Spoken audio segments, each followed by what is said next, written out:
I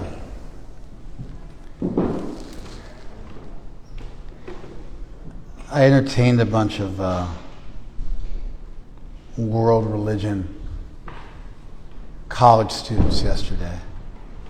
About 30 of them came to the temple for the Gita class. And just as a general stereotype, I'm loath to talk to world religion college students. There's nothing wrong with college, and there's nothing wrong with religion, but somehow that combination is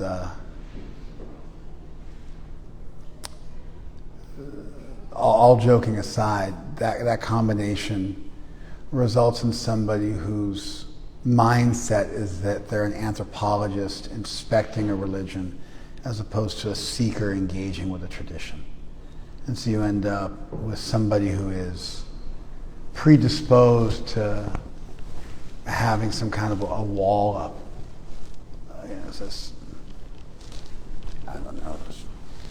wall of academia up, this wall of pseudo-objectivity,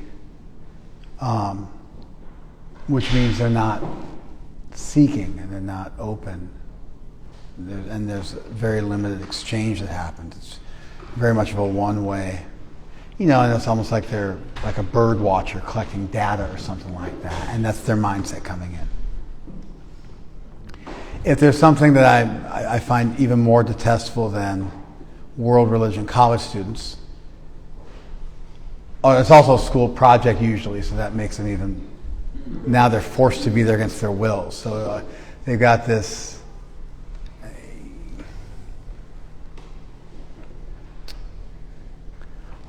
what I'll call, for lack of a better term, I'll call an anthropological mindset. The idea that you can look at various material factors, and those material factors will explain to you the entirety of a religious tradition. For instance, if you look at the Middle Eastern traditions, Islam and Christianity and Judaism gets thrown in there, not because they deserve to be numerically, but just because they were the OGs of Middle Eastern religion. And so even though there's very few, there's less than 20 million Jews, 3 billion Christians, 2 billion Muslims. So you're talking, hundreds of Christians and hundreds of Muslims for every Jewish person. I think it's 150 Muslims. I think it's actually more like 18 million Jewish right now, and so it's like 150, 140 Muslims and close to 200 Christians per Jew. So, and that, they're just such a small percentage, less than 1%. But they get put in there because they're the parent tradition of Christianity and Islam. Like, very much the parent tradition of Christianity, because Christianity is a footnote and a addendum to and a schism off of and a tangent to Judaism. Islam is way less direct. Muhammad, because those religions existed during his time, so he interacted with them, and he spoke about, he was the third prophet, and Abraham, and then Jesus, and then him. But it was, if you look at the Quran, the Hadith, Islam, you don't see Judaism and Christianity as the backbone or foundation of Islam. It's really its own unique tradition. Whereas when you look at Christianity, there's just Judaism all over the place. I mean, Jesus is the Lamb of God. It's the Passover. Instead of killing the lamb, you're killing Jesus. Instead of extirpating your small community, it's all of mankind. It's a blood sacrifice, just like the Jews had a blood sacrifice. And, the Hebrew Bible is quoted all over the New Testament. And Jesus made comments like, my Father had 10 commandments, I only have 2, which just shows that Christianity is very much of a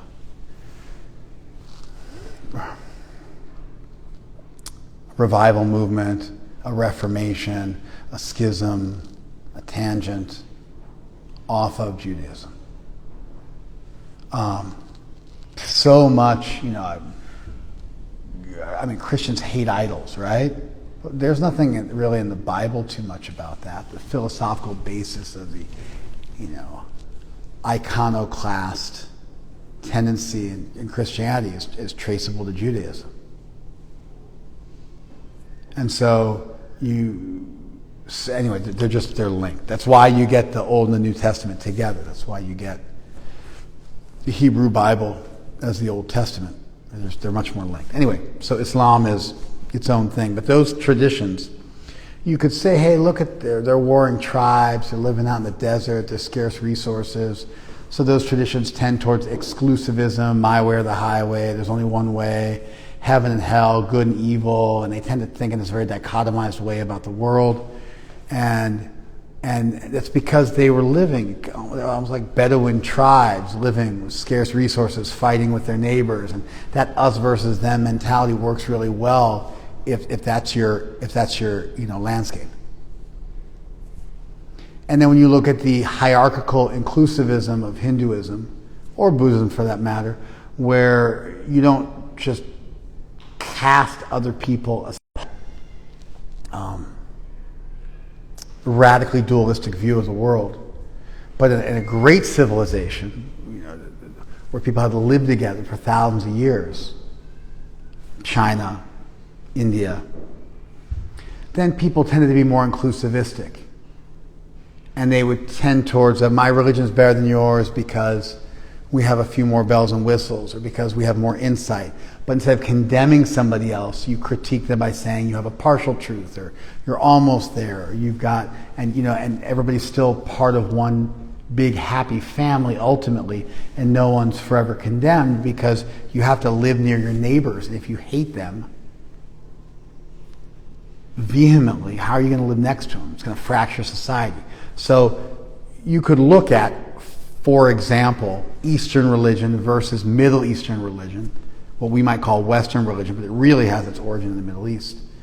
And we could look at those two great traditions that make up the bulk of the world's religious people, and we could explain how environmental factors and social factors can account for some of the differences in ideology.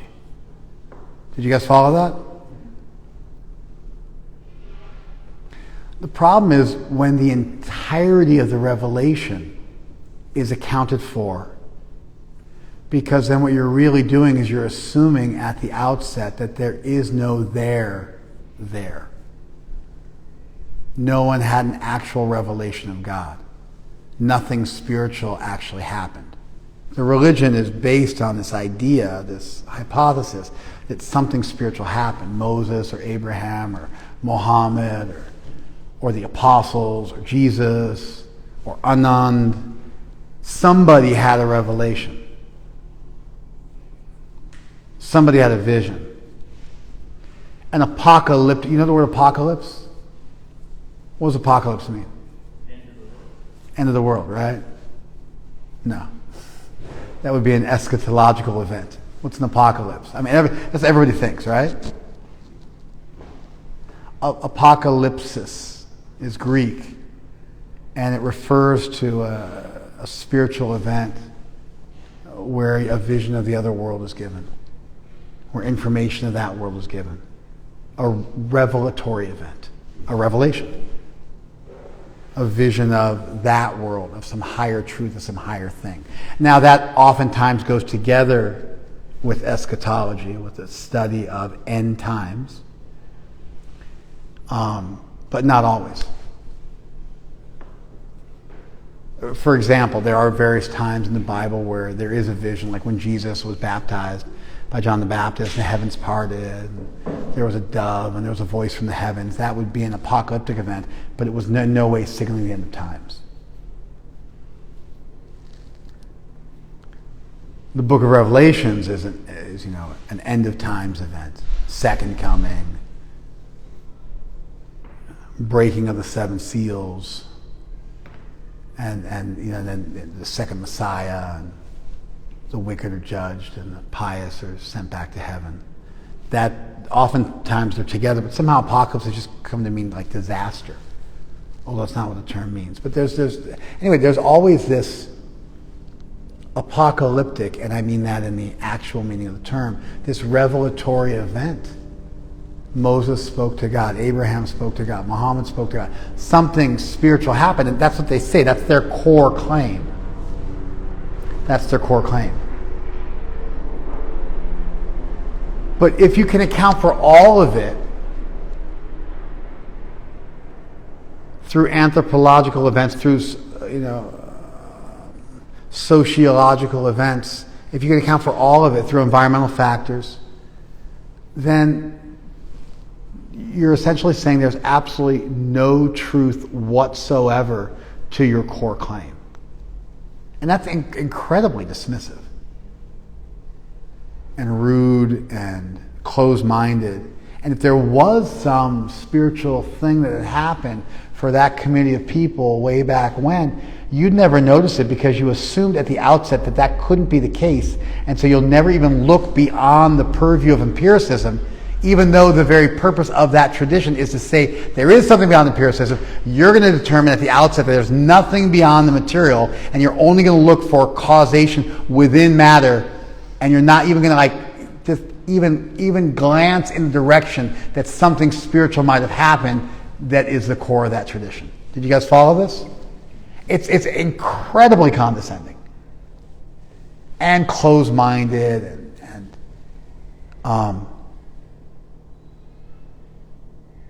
so anyway,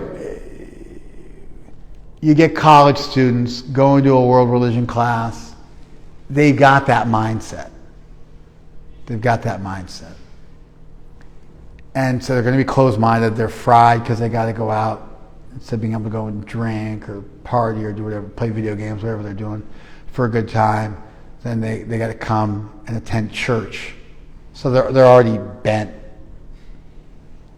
Did you ever go on a field trip when you didn't want to go on a field trip? Some field trips were cool. Like we used to go to Alvarado Street when I was a kid. That was cool. That was fun.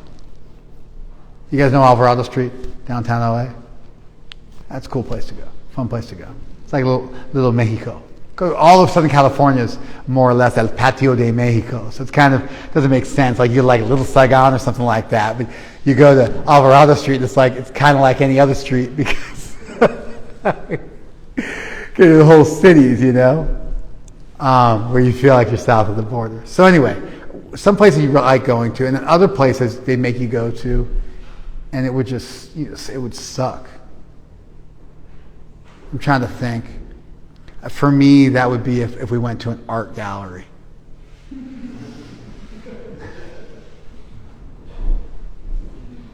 And you just slightly less repulsive to me than an art gallery is a museum.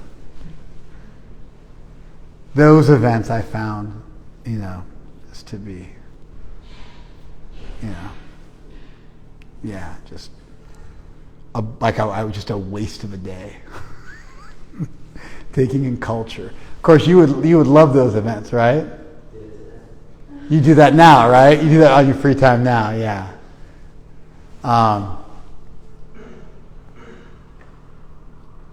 So anyway, you got these people coming, they're not into being there, and they got this anthropological mindset where they want to reduce everything to materialism and material causes, and they have this pseudo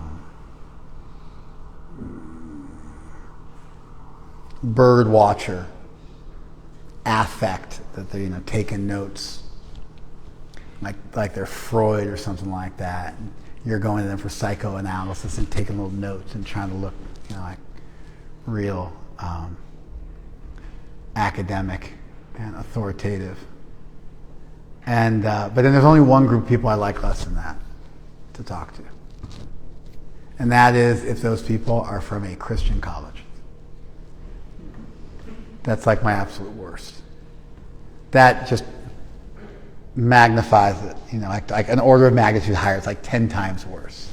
And there's a reason. It's not just because I'm hating on Christianity, which I'm allowed to do because I was raised Christian. I can have an opinion. It's a for us, by us situation. I can say whatever I want about Christianity. I spent decades as a Christian, studied Christianity. I have a right to whatever opinion I want. But the reason is because those people view you like you're from the devil, and you're evil, and you want to poison them and drag them to hell. And so it's not only this pseudo detached Freudian psychoanalytic. That's the other problem. If anybody coming to your place is doing undergraduate work, so they know way less about religion than I do. And so it's almost like having a child think that they're your psychologist when they're 5 years old or something like that. And you're watching them in a sandbox with a fake pen take fake notes, but they're really feeling themselves. But the only thing worse than that is a group of Christian college students in a world religion class. And that's because they've all been told ahead of time that we're evil and we're of the devil, and their only purpose in going there is to collect data so that they can put together some kind of a polemic position, some kind of a religious argument against our tribe. And I've got like an olfactory sense for it. I can smell Christian college students. They never tell you they're from a Christian college. They always keep that hidden. But I've got this ability. So I intuited this yesterday. They came and I was like, these are a bunch of Christians. I thought that. And I said afterwards, these are a bunch of Christians. And who was it that said they let it slip like late in the game?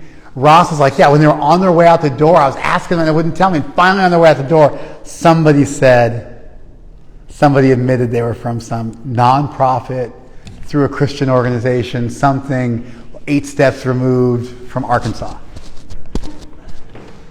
Kind of says everything you need to know.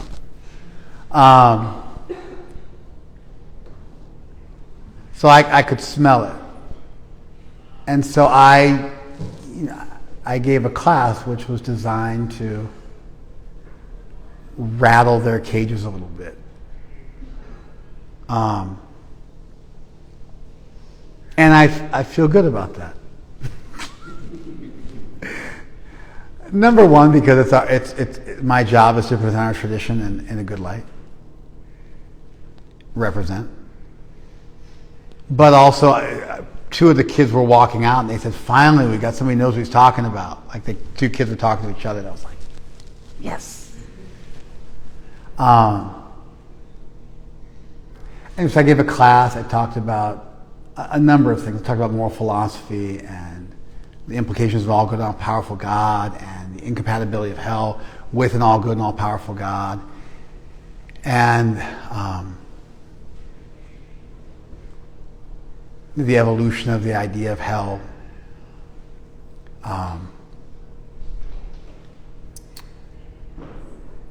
And we're going to do one thing today, but I thought it was interesting. I had to argue for reincarnation because it came up in our text. And there's different ways you can argue reincarnation. I think there's 2 major tracks, and then there's one minor one. The minor one that I didn't do, even though it was low-hanging fruit, is there was a number of early Christian fathers, like Origen, for example, who believed in reincarnation. And they traced it to passages in the Bible about Jesus when the boy was born blind. They said, was it his sins or the sins of his father that he was born blind? And then John the Baptist was Isaiah come again. And so there are statements in the Bible that do seem to indicate some possibility of reincarnation. And that usually freaks people out if you break that stuff out and they don't know what to do with it. I didn't go that route. And then the other one, which is quite popular amongst people who want to promote reincarnation, that I also didn't do, is you look for work by scientists who go around the world interviewing people who talk about past lives, and they find children who speak a foreign language fluently at the age of 3 or can play the piano perfectly at the age of 3 or 4 with no prior experience, and they document this and try to trace out who that person was in their last life, and maybe that person died and they were born with a birthmark which matches up to the wound that killed the other person. They try to put together some kind of case. I'm not into that either. And the reason I'm not into it is if I just take off my theologian hat and I put on my skeptic hat, it would be so easy for me to just doubt any such claim. That was, it was a fame grab. The child was trained in that. How do you know this didn't happen or that didn't happen? And you can just come up with any number of plausible explanations for why something could have happened based on doubting the people's honesty and making charges that was some kind of a cold read con game type thing, mentalist type thing. So I took a more circuitous route. And I think it's the best argument for reincarnation I've ever heard.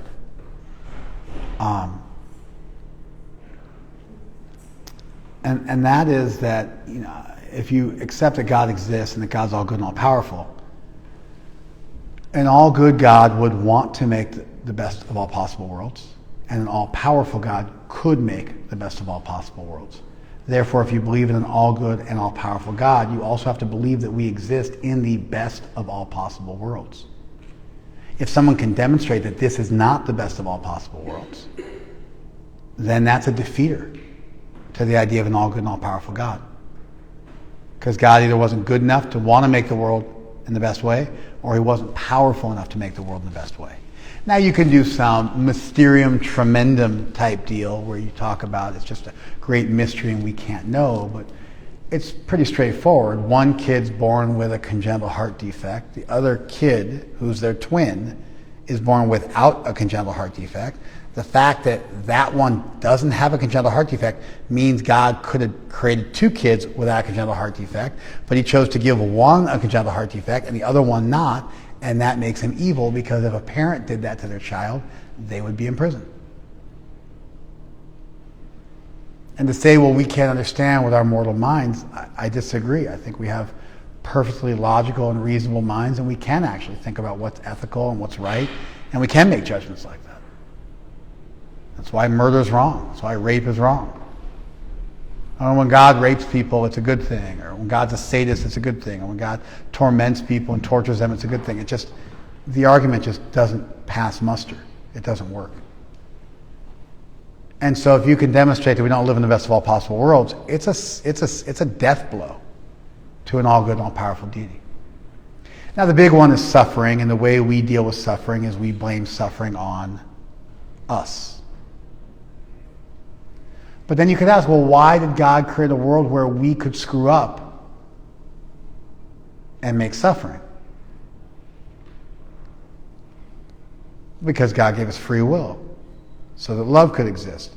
Because a universe with the possibility of love is better than a universe without the possibility of love. And love requires free will. And therefore we have to have free will, which means God, in many ways, cedes his omnipotence, gives up part of his omnipotence, so that we might have true free will. And if you do have free will, there's always the possibility that people might misuse that and mess up. And here's the point. And if you actively turn away from divinity and you do bad things, and there's no repercussions for your actions, there's no justice, there would be no reason to learn. And a parent that never allowed their child a significant learning opportunity, allowed them to make a mistake and learn from the experience, would be a bad parent. A world in which you were given no impetus to learn whatsoever would not be the best of all possible worlds. So the best of all possible worlds would have to have enough justice that if you made a mistake with your free will that you would have, and you zagged when you should have zigged, then there would be some repercussion and you would experience a learning opportunity, which may involve some suffering, which can be therapeutic. I'm arguing that's the best of all possible worlds. But the suffering would have to be therapeutic and be a learning opportunity. If the suffering was to go on in perpetuity, and you were sent to hell forever for a thought crime, not believing the right thing, now there's no therapeutic value in your suffering. And now God's not all good anymore. Because how could he send people to hell forever for any crime? What to speak of thought crime? And so now you're left with, okay, there has to be a situation where you can suffer so that you might learn. Not so much where it's in your face where you can't do the wrong thing, because then that would be taking away your free will. So there have to be some forgetfulness of your mistakes also. But you have to suffer them on some level so you could learn your lesson.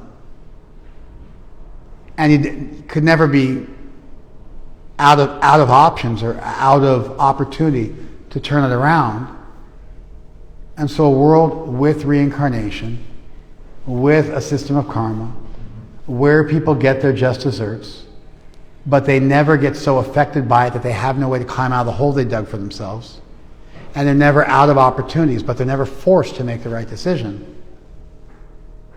That, I'm arguing, is the best of all possible worlds. Therefore, based on my believing in an all-good and all-powerful God, I must believe in reincarnation, because reincarnation is the best of all possible worlds. It's a world with karma, significant learning opportunities, unlimited throws of the dice, and never being forced, but not just being cast aside and given no structure whatsoever so that you never learn. Did you follow that? So it's an argument for reincarnation as a derivative idea based on a core idea, which is an all-good and all-powerful deity. I really like that argument because it wasn't just my book says reincarnation and your book says eternal damnation or paradise after one lifetime. And so, my book commands this and your book commands that. I want to try and take it out of that realm where it's just he said, she said, and put it into a place where we could look at worldviews and see which one was most consistent with an all-good and all-powerful deity. Do you guys follow that? I thought it was a good piece of comparative religion, and it totally blew everybody's mind. When I made that argument, people looked, some of the people in the audience looked intrigued, some people looked bewildered, and some people looked downright disturbed. But I was expecting that. That meant I did my job well.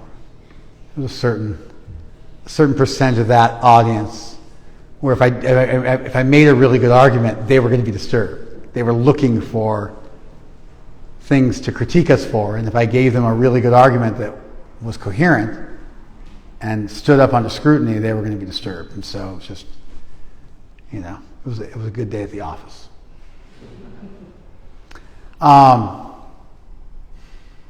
With that warm-up, I wanted to look at a verse that we looked at yesterday, but I didn't have a chance to discuss because it wasn't the right audience, and so I couldn't talk about the verse the way I wanted to. So we're going to look at a verse. And the stuff I talked about initially is relevant. It's not utterly tangential. There's some relevance to what we're going to discuss. This verse is spoken by Krishna to Arjuna. Krishna recommends and surveys what might be called a traditional yoga practice, living in the forest, meditating for long hours, eating a very restricted diet, restricted sleeping, being celibate, leaving your family, controlling your mind from all sides, and gradually becoming laser sharp in your focus and attaining perfection in yoga, which amounts to extraordinary mental control and the ability to then pierce through the universe with your conscious thought and touch transcendence. So he recommended that over about 60 verses. And then Arjuna piped in and said, I don't think this is possible. It's too arduous. My mind is too disturbed. I can't do this. It seems impractical. He literally said, na pashami. I don't see it. I don't see it. And Krishna said, no, abhyas. And vairagya, by practice and dispassion, you can get there. And Arjuna continued to express his doubt. And his doubt then changed, and it became, what if I try and I fail? What if I try this yoga thing that you're recommending and I fail? I'm not able to complete the course. Either I die before I complete the course, or alternatively, I fall away because of materialism. And I put in some years of my life and then give up and go back to being a materialist. Won't I be like a riven cloud that just evaporates, like a tiny piece of a cloud that gets cut off and just evaporates into the sky? I'll just be cut off from this process and I'll just become nothing. I think it's a fascinating doubt, a really practical doubt, the doubt of somebody who's sincere, but is aware of their own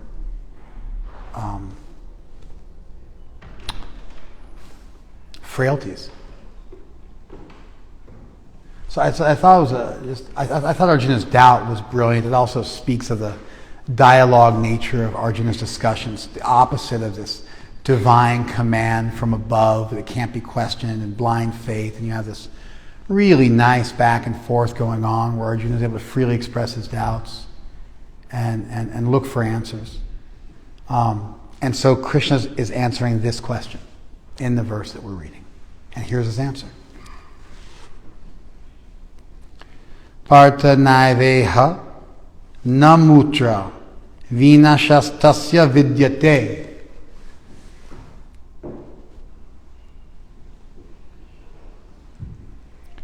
Not in this world.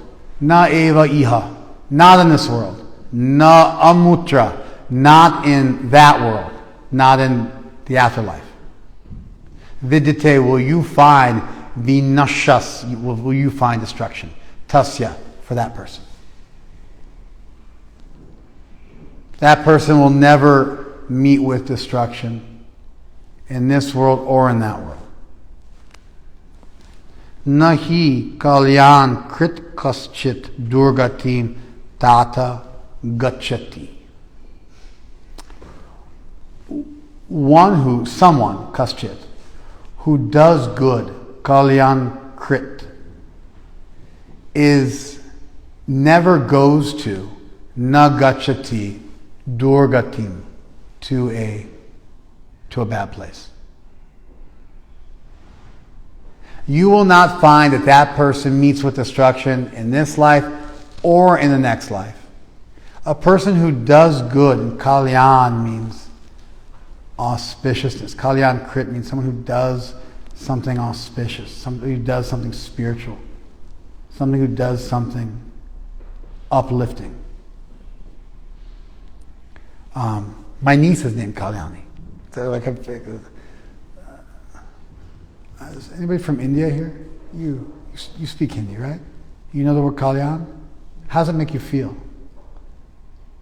Good. I mean, it's like a blessing or a guru. Yeah, Kalyanastu, right? Let there be auspiciousness. It's a blessing. You say Kalyanastu to somebody, it means like let there be auspiciousness for you. But the word Kalyan, I'm looking for anybody born in India. I don't see anybody. Anybody born in India in the audience?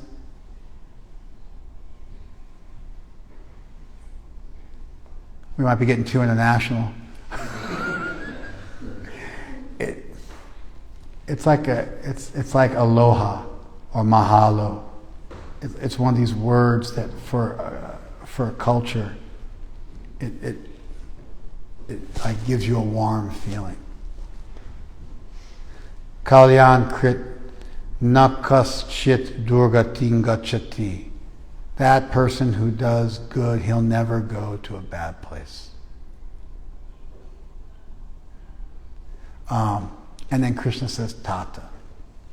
Tata means like dear. It's a term of endearment. It's the only time Krishna uses that term in the entire Gita. And it's a term a father calls his son. It's a term of endearment. A Father might say to his Son.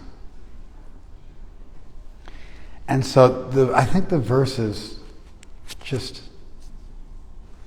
extraordinarily brilliant and profound and poetic and really gorgeous is the word I want to use to describe it.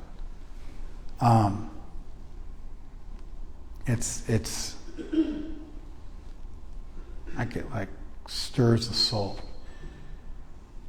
Arjuna is having an existential moment. He sincerely wants to do the right thing. He wants to give his life to Krishna, wants to walk the road less traveled, wants to pursue spirituality as his life's work.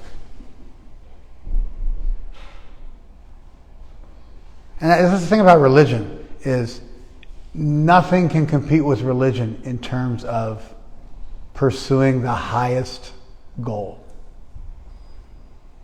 The idea that God exists, that you're eternal, that you can have an eternal relationship with God, that you can know the creator of the cosmos, that you can love the creator of the cosmos, embrace, kiss the creator of the cosmos. These ideas are so radical that any other ideal about what the purpose of life might be pales in comparison billions and trillions, an infinite amount of times compared to that highest ideal. You're a soul. You're eternal. You can see God. That's your potential. That's your inheritance. That's what you're born with, that potentiality. Forever. No matter what you do, no matter where you go, that's always your potential. It's written, it's carved into your soul. Every soul has absolute perfection and love of divinity as their potential.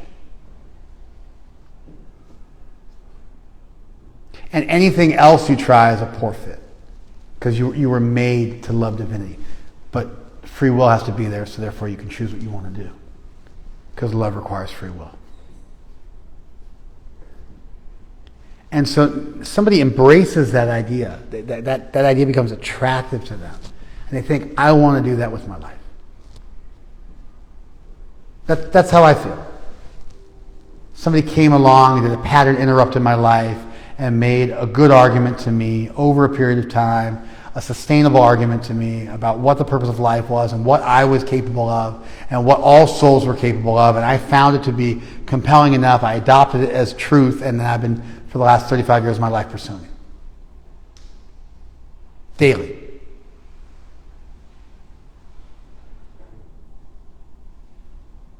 And Arjuna's like me. I feel like this.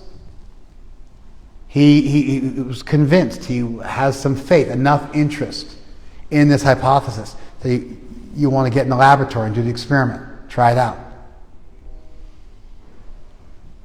But then there's a fear, and the fear isn't. It's an intermediate fear. It's not that maybe God doesn't exist. We'll call that a more remedial fear. But it's an intermediate fear. I know God exists. I've had enough spiritual experience. I've thought about the subject enough. I've studied the subject enough. I've found good evidence for God's existence, and I've also had some realization. So I'm no longer afraid that maybe there's nothing, and it's all an illusion. I'm not plagued by that fear anymore. I was plagued by that fear. I'm not plagued by that fear anymore. But what does remain is this fear that, what if I fail? I didn't pursue material life as doggedly as I might have. And then I'm not able to become some kind of spiritual savant. And I wind up failing. Arjuna actually says you become a failure in both. Maybe I could have become a good materialist. I didn't even, I messed that up. And I also didn't become a good spiritualist. I'm just kind of like a loser. Then I die, and then what happens to me? And so this is like for me, this is like a very real and good and solid doubt to have. This is, you could almost say, a necessary rung in the ladder of spirituality for anyone who takes it seriously. Like anybody who plays professional baseball. I said swing and a miss, that's what's in my head.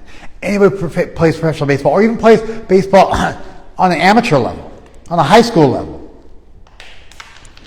At some point, you're going to go up to bat and you're going to strike out several times in a row. You're going to strike out several times in a row. It's not like MMA where Habib retired 29-0, or it's not even like boxing where Floyd Mayweather was like the chosen one, the golden child, and he retired 50-0. And it's not like that. There is no professional baseball player anywhere in the history of the world who never struck out twice or thrice in a row. It's just not possible. And then when you start striking out, you're naturally going to be afraid, like, what if I always strike out? What if that was it? What if I had a good run in the beginning and I'm done?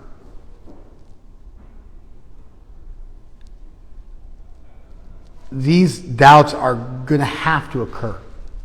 In a serious career, you're going to have to get to this point where I know God exists, but I'm doubting myself and my ability to walk the spiritual path. I feel kind of cursed almost. There's something holding me back.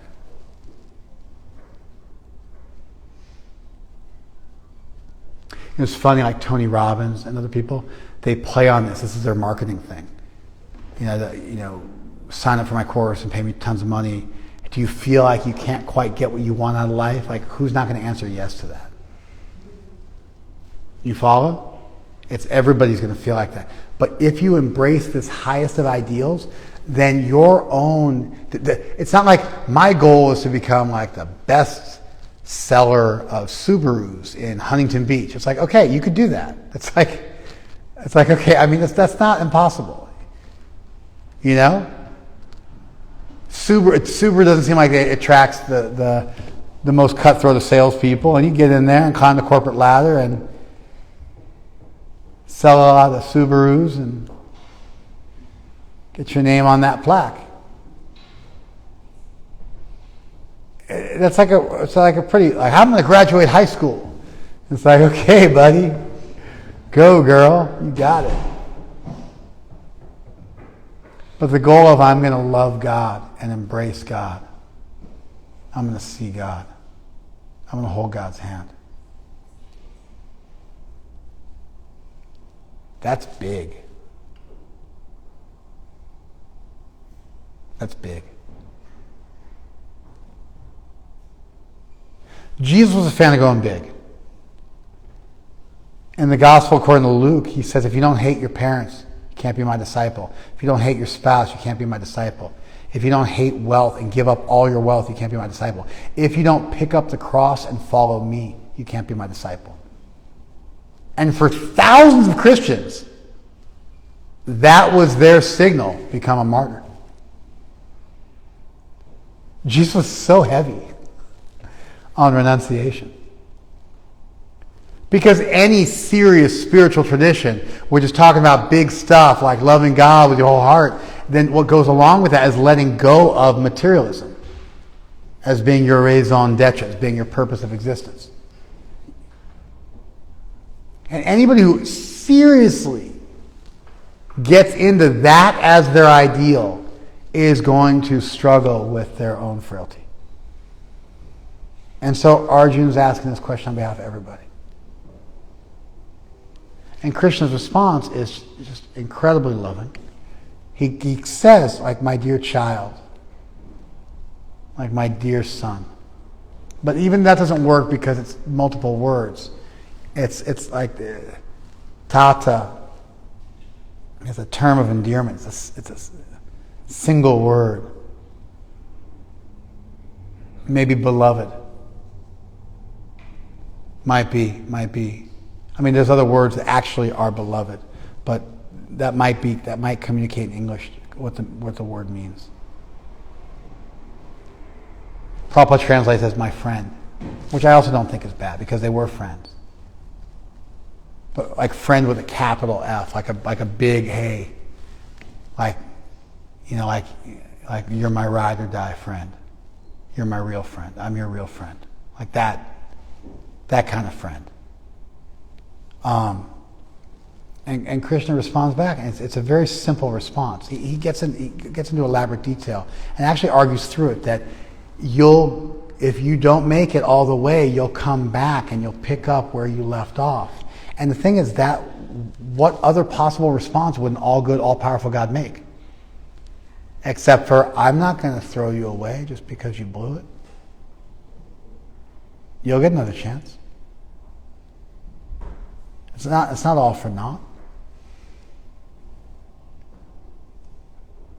He makes this beautiful statement that even to be jigyasu, desirous of knowing the truth, places you ati vartate, far beyond Shabda Brahman, just the ritual word of the Vedas. People who study the Vedas and the ritual word become expert in incantations and the rituals of a religion. Your interest in true spirituality that you'll be born with again and again makes you better than all of them. And you'll pick it up and you'll continue. So he gets into some detail, and I think those details are the necessary presentation of an all-good and all-powerful deity. I can't think of another response which would indicate God's all-goodness and all-power. So I don't think we're just dealing with sectarian religion here. I think we're dealing with the universal implications of believing in an all-good and all-powerful deity. So despite the fact that he does get into some considerable detail and puts together a really strong, statement that is consistent with all good and all power, what I appreciate about this single verse by itself is there's like a calming. It's like, hey, you're my friend, and you're trying to do the right thing. You're Kalyan Krit, you're trying to do the right thing. You're doing good stuff. Kaschit, anybody who's doing what you do, nagachati durgati, they'll never go to a bad place.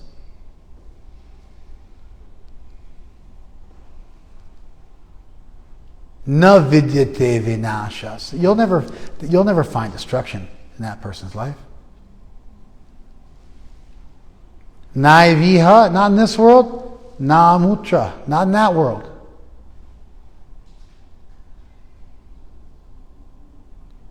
It's in many ways it's a very simple, concise, complete response which feels compassionate. It resonates. If you do scrutinize it, it stands up to scrutiny. And it's really indicative that you're dealing with a serious conception of God. You're dealing with serious religion. Well thought out religion, at the very least, and authentically revelatory religion at the very best.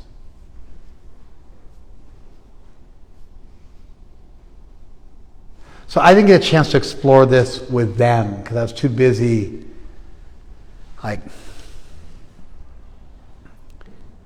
trying to short circuit their idea that I was a devil incarnate or something like that. I had like a different, I had a different task, my purpose. I set the bar low for what I wanted to accomplish. I wanted to defend our tradition and demonstrate what a reasonable religious discussion looks like, and break free from sectarianism and get into some universal comparative religion, and lay down some building blocks and show them what a good debate looked like. And kind of break the mold for them of what they thought we were. But I read this verse last night, and while I was going over them, I thought, this verse it stirs me, it inspires me, it affects me. I feel comforted by this verse. When I hear a verse like this, I feel Krishna speaking to me. I feel encouraged. I feel like I can make it a little further. I can keep going. I feel energized by this verse. It fills me up. It fills my cup up. It fuels me. It inspires me. I feel, one of our acharyas said that Krishna aimed the arrow of his instruction at Arjuna and then garlanded the world. And so it was toward a single person, but it ended up embracing everyone and garlanding everybody. I feel garlanded by this verse. That's it. Thoughts? Feedback? Yeah. A few things came to mind about that verse and how it makes a great argument for... Don't do that. Give me that later.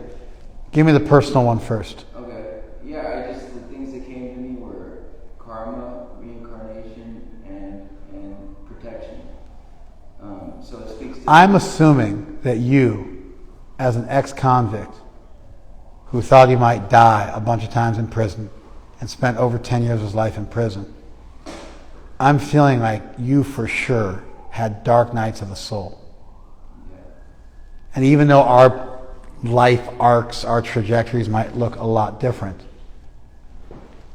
we have some things in common. And this verse for you must have spoken powerfully, because it would remind you of times where you felt forsaken, where you felt there was no ray of hope left, where you were exhausted, where you were beat up on death's door.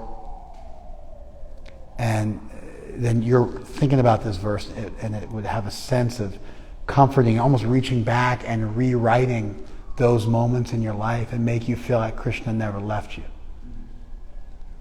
I'm assuming you had that reaction. I did have it, but I also was thinking about it. But I don't want that. I wanted that. Okay. That's why I asked you to give me something real to start with. Okay. You don't have to now because I said it for you. I definitely had that feeling. Yeah. And that's why I just kept nodding my head every time you said it, because it was, like you said, garlanding is a great way to Right? express it. Yeah. Who else? Yeah. Yeah, I feel extremely comforted. I feel like I've been given the permission that I need to have the failing To jump every day. and leap and try. Yeah, Right? because I come up short every single day. You know, when I do those ropes courses, they'll have you climb up and then jump for the trapeze. And you're roped in, so you're not going to fall to your death. But sometimes they set that trapeze way out there. And maybe it's likely you're not going to get it. But they set it out there, and that act of learning to just like leap and have the confidence just to leap and go for it. That's kind of everything. You know, that like that doggedness and that gameness and that fearlessness and that willingness to throw yourself into something and give it your absolute best. So much of our life spent sandbagging because we don't want to fail and have tried everything and still come up short. And a verse like this gives you permission. You give it everything you got. You give it everything you got, and you're going to be okay. Right? Yeah, it's like a loving parent. I can imagine having a kid, and if he wants to, go for something. You pursue that. You follow your dream, and don't worry if it doesn't work out. I got you. Right? Right? You guys want to hear something? I can't do it on thank you, IGTV. Thank you, Facebook.